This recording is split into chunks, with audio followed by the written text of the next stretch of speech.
Sonce pravi, ne domov, travnik kliče, brž domov.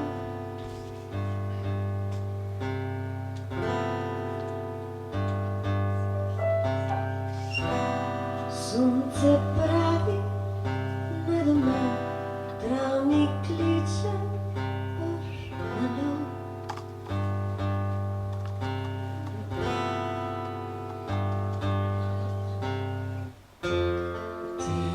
Mačka, jaz bom mož. Ti boš tačka, jaz bom križ, bom držala telo križ. Križ, križ, križ, križ, križ, križ, telo križ. Križ,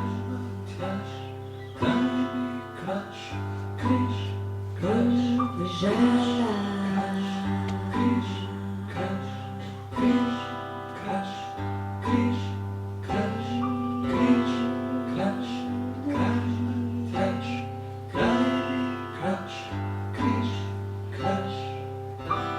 Sončni žarek je zašel, mesec kliče te domov.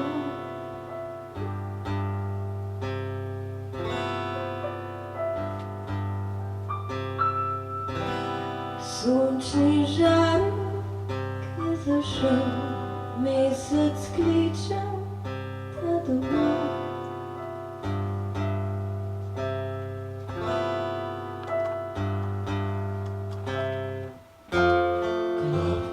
Volne mala mi, Lunin krajec lahen kpiš, sladko dete mirno spiš. Kraš, križ, kraš, križ, kraš, križ, mirno spiš. Kraš, križ, kraš, kraš, križ, sladko dete.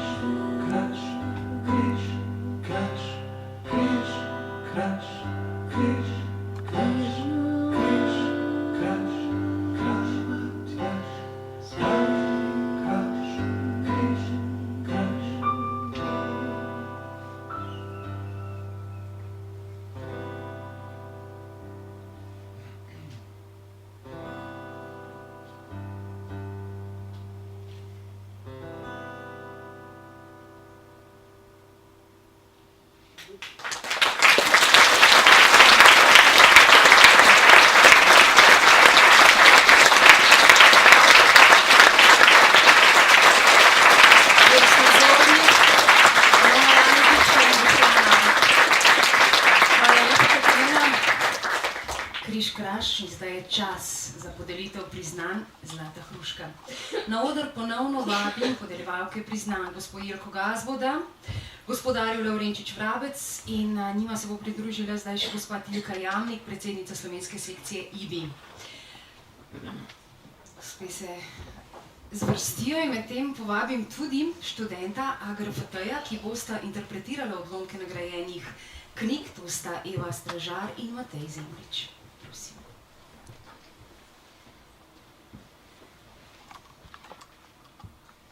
Kujčin van, Ferdinand Augustin Hallerstein.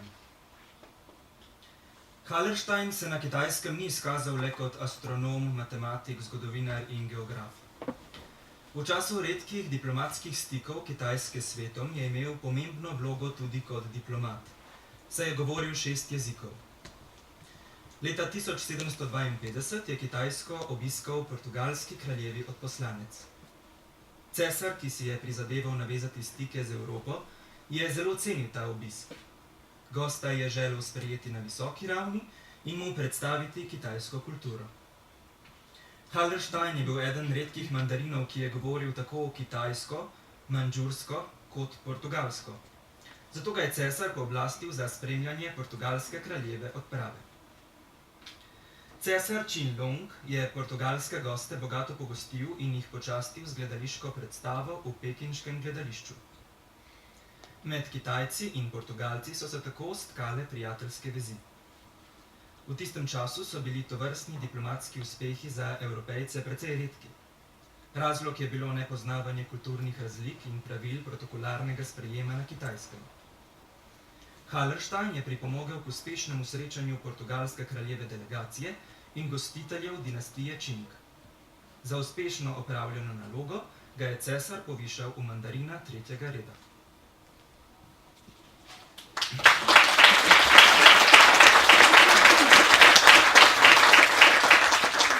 Pionirska center za mladinsko književnost in knjižničarstvo Mestna knjižnica Ljubljana podeljuje priznanje Zlata hruška 2015 izvirni slovenski mladinski poučni knjigi Ferdinand Augustin Hallerstein, Slovenec v prepovedanem mestu, ki jo je napisala in ilustrirala Hui-Chin Wang. Ker je gospa trenutno na Kitajskem, bosta v njenem imenu priznanje danes sprejela njen soprog, gospod dr. Mitja Saje in njena hči Liljana. Prosim.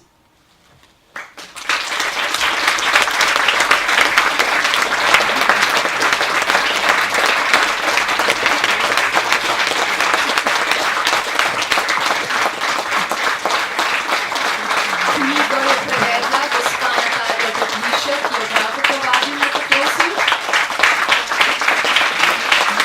Izšla pa je knjiga pri Mladinski knjigi, založbi Mladinski knjigi, z nami je Irena Kanatko.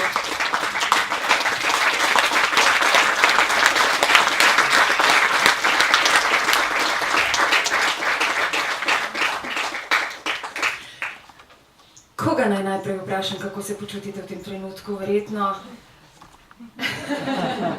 gospod Mitja Saje. Ja, počaščen sem sicer, ampak je škoda, da se avtorica sama ne more udeležiti. Ampak verjetno je bila zelo vesela. Mogoče prevajalka, kakšna je bila to izkušnja? Čudovito. Zame je prevajanje vedno eno tako skakanje oziroma lovljenje pomenov med enim jezikom, kitajščino, ki je tako mogočen in večplasten, in slovenščino, ki je tako delikatna in senzitivna, tako da zame je prevajanje bilo, tole sodelovanje s Hui-Chin pa sploh zelo, zelo lepa izkušnja. Liljana, je bila mama v teh dneh, mesecih, ko je pisala kakšne posebne volje? V bistvu se dobro razumeli, ker je toliko delala, pa jaz sem svoje stvari delala, ampak po drugi strani sva pa tako, ker tudi sama rišem, tako se mi pomagala pri ilustraciji, tako ona njej, tako da je v bistvu zelo konstruktivno. In verjetno tudi delo na založbi z avtorico, nekaj ne, Irena? Ja, to delo je bilo zelo intenzivno. Mislim, da smo se skoraj nekaj mesecev so se vsak dan dobivali Hui-Chin, Pavle, naš likovni urednik in jaz. In je bilo to, in tudi Natalija je bila velikokrat zraven, Mitja pa le občasno. In je bilo to sodelovanje res tako zelo intenzivno in Hui-Chin ima eno tako moč povezovanja, da je bila ta slikanica po tej plati res nekaj posebnega. In očitno to deluje še naprej. Zdaj pa še utemeljitev oziroma obrazložitev, zakaj je to priznanje. V svetu znanja in medsebojnega spoštovanja geografske in časovne razdalje navadno ne predstavljajo nobenih ovir. To dokazuje tudi kulturna vez, ki je v 18. stoletju nastala med Slovenijo in Kitajsko. Takrat je namreč vsestransko izobraženi slovenski misionar svoje življenje in znanje posvetil novi domovini Kitajski. Ta pa ga je v zahvalo povišala v mandarina in ga vključila v svojo zgodovino. 300 let kasneje je iz te dežele k nam prišla slikarka Hui-Chin Wang in svoje znanje in življenje združila z novo domovino Slovenijo ter ustvarila izjemno biografsko slikanico o Slovencu v prepovedanem mestu. Ob spremljavi kitajskega in slovenskega besedila nam umetnica s stvarno pripovedjo in v impresivni tradiciji kitajskega Čopiča riše življenjsko pot filozofa, teologa, matematika, astronoma, jezikoslovca in kartografa od njegovega otroštva v Mengšu in Ljubljani do poslednjih dni, ki jih je kot spoštovani mandarin Liu Songling sklenil v kitajski prestolnici. Slikanica, ki je besedilno stvarna, likovna pa ponotranjeno simbolna, ni le miniaturni spomenik nekemu daljnemu srečnemu naključju, ampak tudi dobrodošlo vabilo mladini k preseganju vsakršnih ovir do znanja in združevanja vsega dobrega na planetu. Za pogumno izbiro in odlično izdajo slikanice si zato avtorica, prevajalka in založba zaslužijo priznanje Zlata hruška. Prosim.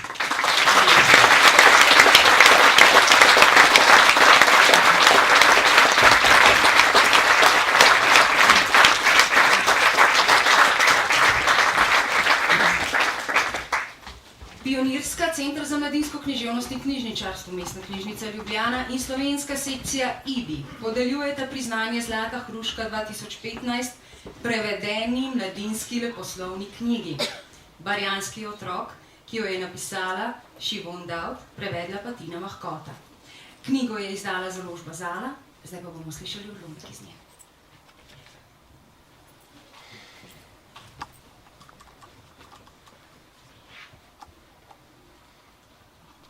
Šivon Daud, Barjanski otrok. Samo besedo moramo reči, pa bo Joey rešen. Rešen. Na infuzijo ga bodo dali in ga hranili po cevki. Za bežen trenutek je Fergus pomislil na Lazarja, ki je z obrazom pokritim s prtom v suhovojih vstal iz groba. Ob tej misli ga je spreletel srh. Oče je skodelico čaja porinil od sebe. Pet, to je bedarija. Ne pa ni. Joe ti ne bo hvaležen. Najbrž ne. Ampak jaz sem njegova mama. To je seveda res, ampak Joevo življenje je pa njegovo. Oče je tako počasi izgovarjal te besede, kot bi hotel nekaj dopovedati 5-letnemu otroku. Njegovo, zato si ga lahko tudi vzame. Mamin obraz je upadel. Pet, poslušaj me. Ne moremo se igrati Boga. Mama je skodelico odložila po strani, da se je nekaj tekočine polilo po krožničku. Saj se ne igramo Boga. Pa tudi to mi je vseeno, če Joe potem, ko se bo zbudil, nikoli več ne bo spregovoril besedice z nami. Ampak bo vsaj živ. Živ bo in vse življenje bo še pred njim. Jaz bom s tem lahko mirno živela. Če ti pravim, Pet, da je Joevo življenje njegova last, ne tvoja. Če bi se predoziral ali če bi bil na vrhu stolpnice in bi hotel skočiti z nje, bi ga rešili, a ne? Oče je skomignil z rameni. Saj si sama lepo povedala. Oziroma ti je pred nekaj tedni povedal tisti tvoj kaplan. To, kar dela Joe, ni samomor. Prestrašeno delovanje misli v mamini glavi se je zdaj pokazalo tudi na njenem obrazu. Fergus je vedel, da jo je oče s tem stisnil v kot. Jaz sem na mamini strani. Oprosti, oči. Oče je debelo pogledal. Ne morem verjeti, da to slišim. V obraz je postal vijoličast. Ti si še mulc. Ati, odkar vem zase, bi rad postal zdravnik. Zato zdaj nimam druge izbire, kot da glasujem za življenje. Prosim, moj glas tudi šteje. Očetov obraz je bil neomajen. Fergus je odložil skodelico. Tereza in Cat, ati, ga je rotil. Oni dve si tudi želita, da bi se Joe vrnil živ. Naj stane, kar hoče. Premajhni sta, da bi lahko razumeli. Ne opletaj še njiju. Sploh pa, je rekel oče, ni to stvar, o kateri bi lahko glasovali. Ne, ni, je rekla mama. To je stvar, o kateri bi rad sam odločil, Maleki. Postavil pravila. Vstala je in odrinila mizo. Ta hiša tukaj, to ni nikakršna republika, prekleta diktatura je. Pograbila je skodelice in jih vrgla v korito. Pipa za vročo vodo je zašumela, čajne žličke so zaropotale. Tega ti ne bom nikoli odpustila, Maleki, dokler bom živa. Tako mi Bog pomagaj.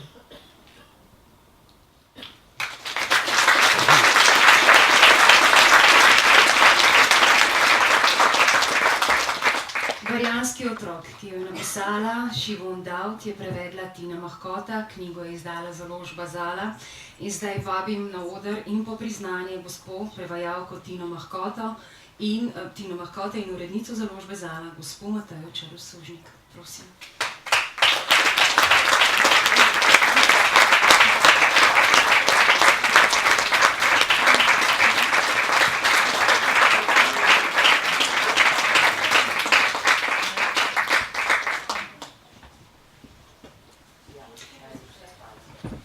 Ker sem vaju jo povabim, da ne bomo kvarili tega lepega ozadja. Čakava še gospo. No, zdaj odkrivamo tisti delček na pol skrivnosti, zakaj je danes z nami irski veleposlanik. Zgodba se dogaja na Irskem, oziroma vsaj delček gremo tja. Me zanima, gospa Mahkota, kakšno je bilo prevajanje, kakšno je bilo vaše popotovanje? Velikokrat me vprašajo, kaj je bilo pa najtežje pri tej knjigi prevesti.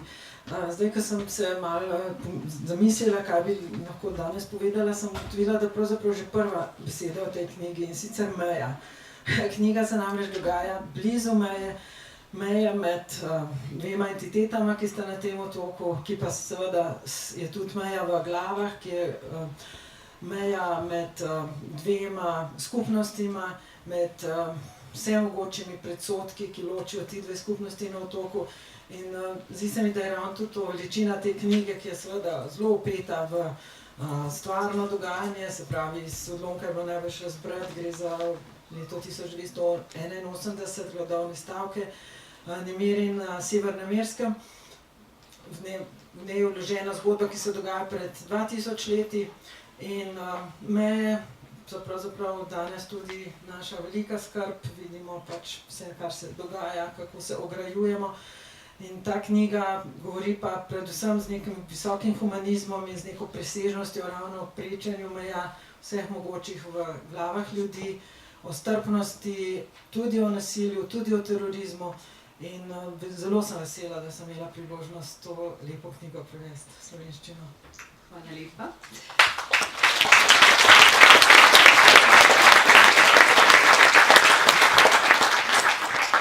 Ko je gospa Mahkota pripovedovala, ste kimali.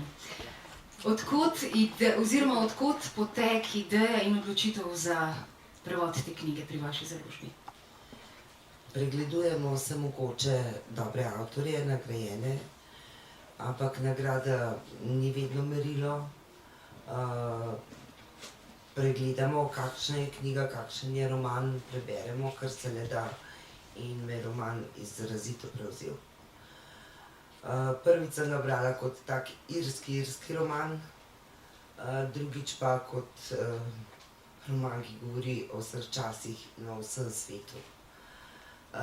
Roman, ki govori o tem, kako nesmiselne so vojne, kako nesmiselno je vsakršno podpihovanje, vsaka politika, vsak boj za vero, za karkoli, kako dragocen je vsak človek, vsako življenje. Tako da je v bistvu hud roman, ampak na nek način izredno spodbuden. Se mi zdi tak, da je vreden res, da bi ga prebral vsak mlad človek, pa tudi kakšnemu starejšemu ne bi škodil. In seveda, ko smo se za to odločili, vemo, da je Tina najstrokovnjak, bi rekla, za irsko literaturo, da je vrhunska prevajalka in smo jo prosili za sodelovanje. Tino je roman navdušil in se ne čudim, Siobhan Dowd je bila ne samo odlična pisateljica, ona je bila aktivistka, vedno na strani zapostavljenih, zlasti še otrok, ki niso rojeni ravno kot srečno zvezdo. In zelo mlada je zbolela in umrla, ampak še tik pred smrtjo je ustanovila sklad, Siobhan Dowd, po njej se imenuje, kamor se steka denar vseh avtorskih pravic, vsega.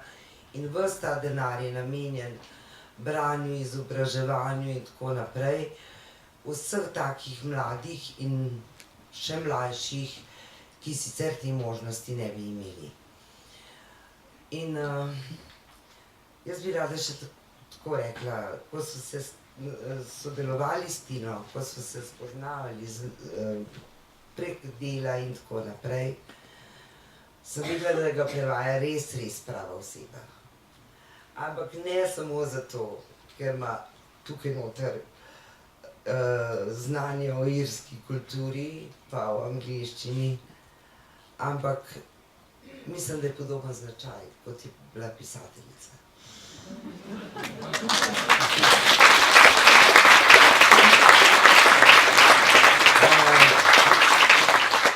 Zelo se vesela, ker saj imamo priložnost, da sodelujemo s prijaznimi ljudmi, z ljudmi, ki vedo še, kaj so človeške vrednote in pravice, ampak mislim, da je Tina po tem pogledu pa sploh izjemna.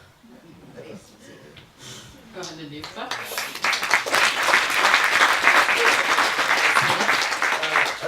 Je pa knjigo podprla tako Irska fundacija, kot tudi naša javna agencija za knjigo in se seveda zahvaljujem. Za take majhne založbe je to še bolj pomembno. Hvala lepa tudi v našem imenu. Potem smo tudi Zlata hruška. In zakaj? Velik del našega življenja zaznamuje vera.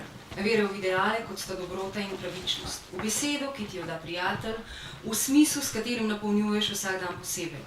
Pokojna pisateljica Šimon Dovd je verjela v svobodo, posebej svobodo, utemeljeno na znanju. Brez znanja in svobode ugašajo upanja, vere pa se spreminjajo v bratomorne ideologije. Na pronicljiv način nam pisateljica to misel razgrne s poslednjim romanom, ki ga je končala pred smrtjo, v katerem se kot odmev prepleta drama železnodobne mladenke, ujete v stisko lakote in preživetvenega izkoriščanja volje bogov, z dramo otoškega mladeniča, ujetega v simbolični spor med irskimi katoliki in britanskimi protestanti leta 1981. Simboli vere, ki so kot odbleski družbenih norm ali osebnih prepričanj starih 2000 let ali skonstruirani v 20. stoletju, posejani po vsem romanu, so spretna pisateljičina ogledalca. V njih lahko preverjamo moč ali nemoč, ko odločamo o svojem življenju, ko se soočamo z drugačnim in drugim, ko izbiramo med bojem in begom, ko si dovolimo ali pa tudi ne dovolimo spraševati po smislu početja. V času, ko slepota pohlepa uri smešne superjunake, ki v imenu narodnih noš, črnih ali pisanih, rušijo domove in milijonom uničujejo vero v smisel življenja, smo z odličnim prevodom še kako aktualne zgodbe dobili knjigo trajne vrednosti, zato si avtorji in založba zaslužijo priznanje Zlata hruška.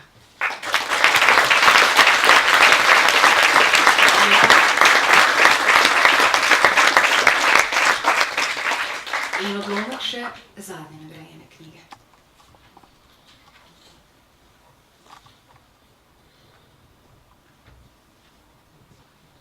Lucija in Damjan Stepančič, Anton. Na fronti se ni smelo preveč premišljati niti o preteklosti, niti o prihodnosti. Od tistih, ki so mu na začetku govorili, da bo vojne prej konec, kot pa bo on odrasel za vojaka, je bil le malo kdo še živ. Nekaj noči proti koncu zime je nastalo čudno zatišje. Bilo je nenavadno toplo in zadišalo je po morju. Očitno so pospali še sovražniki. Kot da nikogar več ne zebe, kot da tudi lakote in strahu ni več.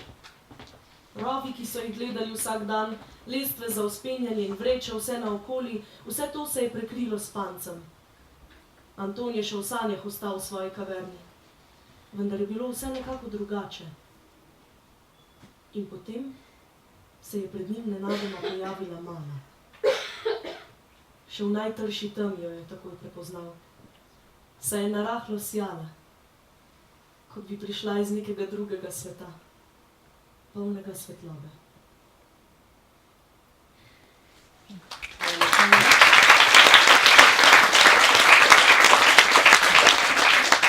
Pionirska, Center za mladinsko književnost in knjižničarstvo, Mestna knjižnica Ljubljana, podeljuje priznanje Zlata hruška 2015 izvirni slovenski mladinski leposlovni knjigi Anton, ki jo je napisala Lucija Stepančič, ilustriral pa Damjan Stepančič. Knjigo je izdala založba Miš in zato zdaj vabim oba avtorja in gospo Irino Miš-Svoljšak, da se nam pridružijo in pridejo po priznanje.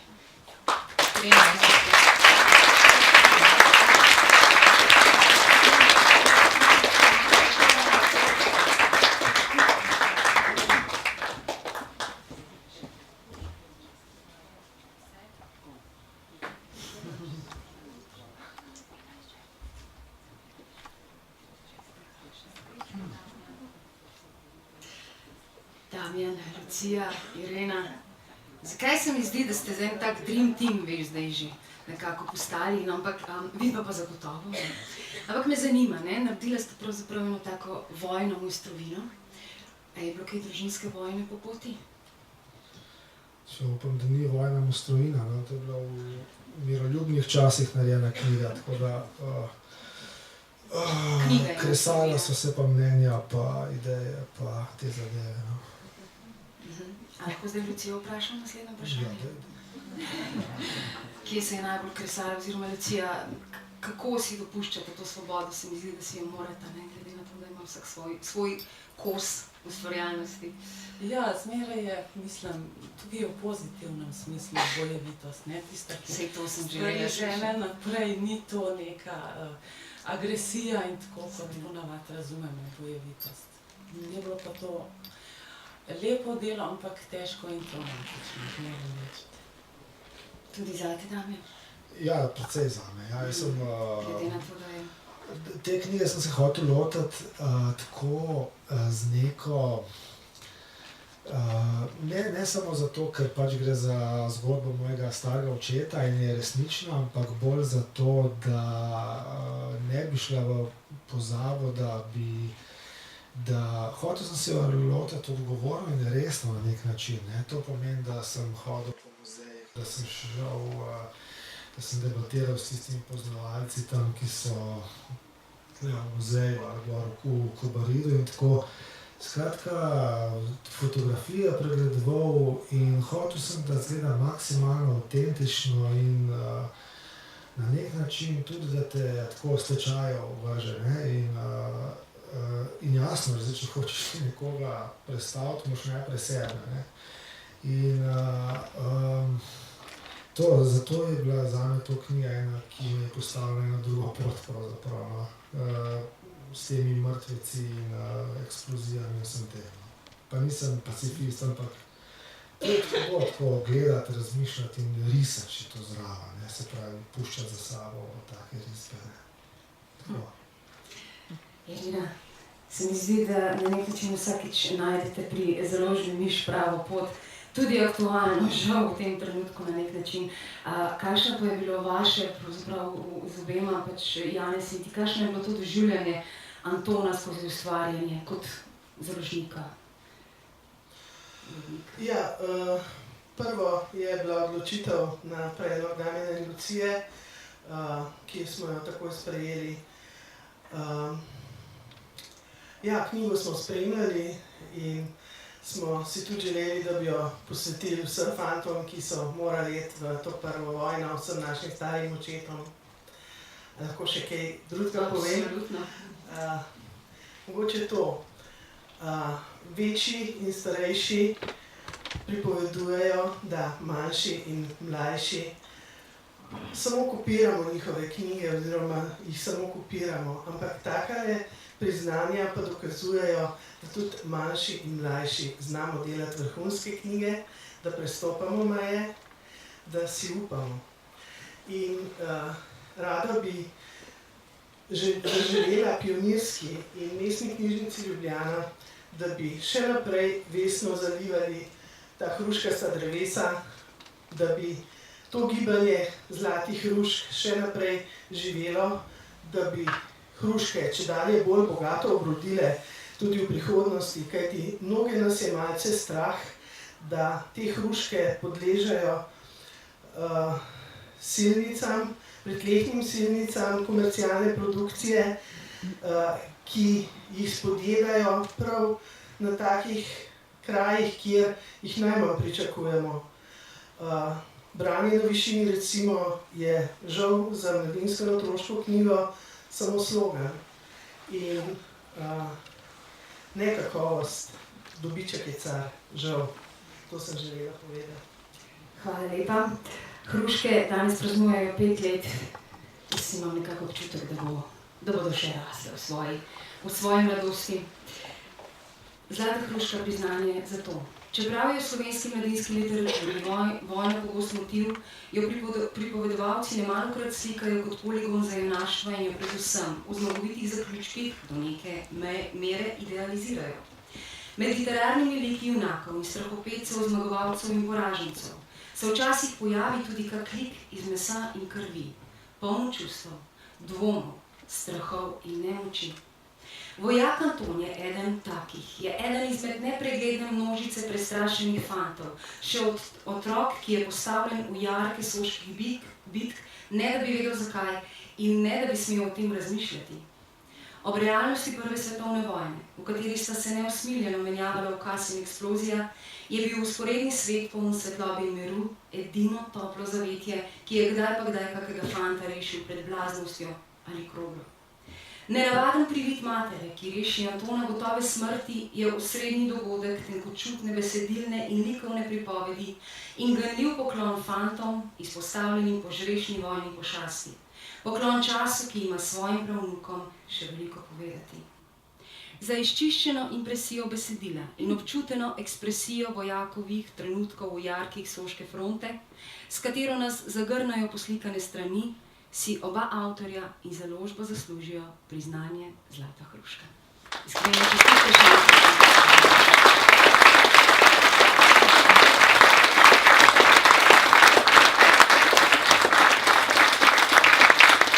Hvala lepa vsem trem podeljevalkam. No, zdaj pa smo res cenjeni in spoštovani knjigoljubi. A res hruškasto, zlato hruškasto pobarvali tole popoldne. Hvala, da ste bili z nami, vsi in vsak posebej. Ustanite v objemu znanja knjig, pa čim pogosteje si dovolite, da s knjigami letite. Srečno.